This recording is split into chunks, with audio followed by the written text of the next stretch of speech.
3대 전설의 대륙 아틀란티스, 무, 레무리아. 이 세 개의 대륙은 간혹 같은 것으로 취급받고는 하지만 각기 다른 역사와 전설을 가진 대륙들입니다. 그중 레무리아는 인도양에 있었다고 전해지는 미지의 대륙인데요. 1864년 영국의 동물학자였던 필립 스크래터는 마다가스카르의 동물종을 연구한 논문을 발표했습니다. 그는 여기서 한 가지 의문점을 제시했는데요. 마다가스카르에서 발견된 여우 원숭이의 화석과 유전적으로 완전히 동일한 여우 원숭이의 화석이 인도에서도 발견된 것이죠. 이에 스크래터는 먼 과거에 두 지역 사이를 이어주는 거대한 대륙이 있었을 수 있다는 가설을 제시하였고, 여우 원숭이를 뜻하는 레무어를 따 레무리아라고 명명했습니다. 그는 남부 인도양에 넓게 뻗어있던 고대륙의 존재로 인해 마다가스카르의 여우 원숭이가 인도로 이주할 수 있었다고 말했는데요. 이것은 20년 전인 1844년 프랑스의 박물학자였던 에티엔 생일레르가 주장했던 가설과도 동일했죠. 이에 많은 학자들이 관심을 보였고 미지의 대륙 레무리아는 세간의 주목을 받기 시작합니다. 그 중에서도 독일의 저명한 생물학자였던 에른스트 해켈은 스크래터의 논문에 유독 더 높은 관심을 보였는데요. 그는 레무리아가 인류의 문명과 생태가 시작된 최초의 요람일 수 있다고까지 주장하였죠. 인류의 고향 또는 낙원으로 추정되는 곳은 현재 인도양 아래 잠들어 있는 레무리아로 추측된다. 수많은 생태학적 사실로 비추어 볼 때 레무리아의 존재 가능성은 매우 높다. 해켈의 적극적인 지지로 인해 레무리아는 신빙성 높은 가설로 인정받기 시작했습니다. 이것은 학계를 넘어서 대중적인 관심으로도 번졌는데요. 1888년 러시아의 신비주의 작가였던 옐레나 블레버스키가 베일에 쌓인 레무리아 대륙 이야기를 다루는 비밀의 가르침책을 출판하였고, 이것이 세계 각국으로 번역돼 소개되며 큰 화제가 되기도 하였죠. 이에 학자들은 레무리아의 실존 증거를 찾아보기 시작했습니다. 해켈과 더불어 레무리아의 존재를 강력하게 주장했던 스코틀랜드의 신화학자 루이스 스펜서는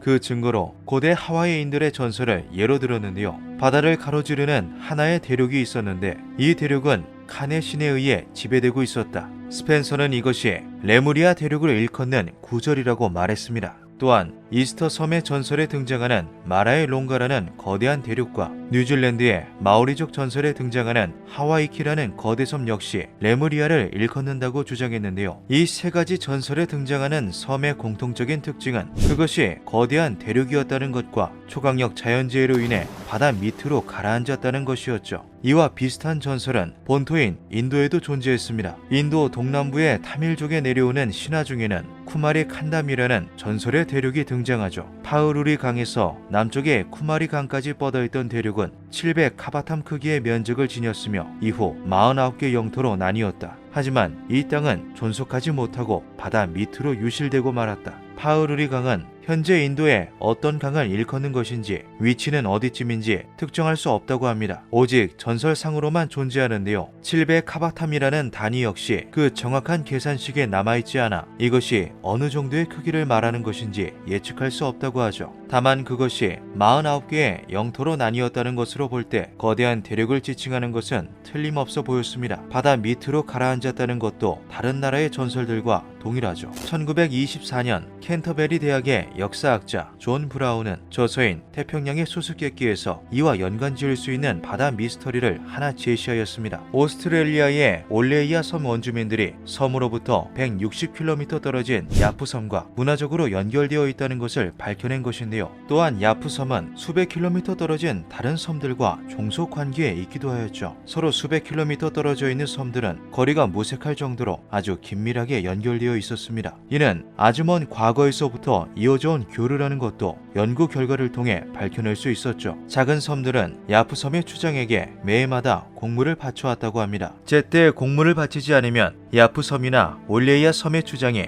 지진의 신을 동원하여 작은 섬들을 뒤엎을 수도 있다고 믿었는데요. 브라운은 이 사실을 토대로 해당 섬들이 오래전에는 하나의 큰 대륙이었으며 큰 지진으로 인한 지각 변동으로 인하여 대륙의 대부분이 가라앉고 일부가 섬처럼 쪼개져 각 바다로 흩어진 것이라 주장했죠. 19세기 저명한 학자들의 지지를 받으며 신빙성 있는 가설로 취급받던 레무리아 대륙은 20세기에 들어서면서 차츰 그 힘을 잃기 시작했습니다. 독일의 지구 물리학자였던 알프레드 회계너의 대륙 이동설이 주류로 인정받기 시작하면서 육교설 위주의 레무리아에 대한 관심이 떨어지기 시작한 것이죠. 대륙 이동설이 나오기 전에는 같은 류의 동식물이 다른 대륙에서 발견되려면 그것을 육교처럼 이어주는 또 다른 땅이 존재했을 것이라는 게 일반적인 논리였습니다. 하지만 그것이 아닌 대륙이 자연스레 이동한 것이라면 그러한 육교형 땅이 없어도 동식물들이 다른 대륙으로 이동하는 것이 가능했죠. 이후 레무리아는 아틀란티스, 무대륙과 더불어 전설상으로만 존재하는 가상의 대륙으로 취급받았습니다. 애니메이션, 영화, 게임 등에서 자주 차용되기는 했지만 신화적 모티브로 차용했을 뿐 현실적인 근거를 토대로 다루지는 않았죠. 그러던 2013년 레무리아의 실존 가능성에 대한 새로운 증거가 발견됩니다. 인도양의 해저 지층을 조사하던 국제연구팀은 인도양 깊은 심해에서 수백 킬로미터 길이로 뻗어있는 거대한 화강암 덩어리를 발견했습니다. 화강암은 일반적으로 육지에서 주로 관찰되는 암석인데요. 해저 깊은 곳에 넓게 펼쳐진 화강암 지형에 의구심을 가진 학자들은